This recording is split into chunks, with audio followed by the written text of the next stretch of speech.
Saudi Arabia this morning, Secretary of State Marco Rubio held talks with Saudi Arabia's Crown Prince yesterday, discussing the situation in the Middle East and reconstruction of Gaza. This as the future of the enclave and ceasefire between Israel and Hamas remains uncertain.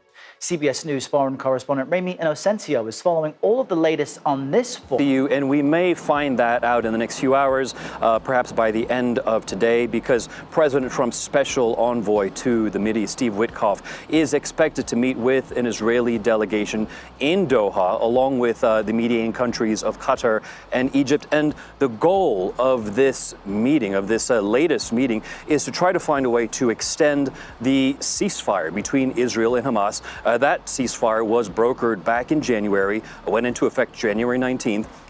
So it's been going on for the past 7 weeks. But on March 1st, just 11 days ago, that ceasefire basically went into this kind of limbo because Israel has been pushing for an extension of so-called Phase 1 to try to get more hostages out. But Hamas has been pushing for the start of Phase 2, which does call for the withdrawal of the IDF, of the Israel Defense Forces.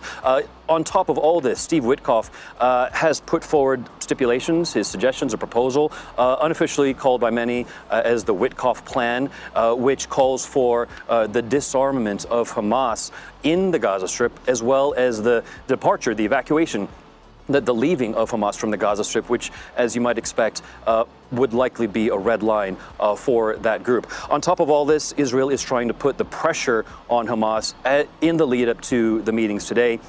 Over the past 10 days, we've seen a supply of aid and supply of electricity being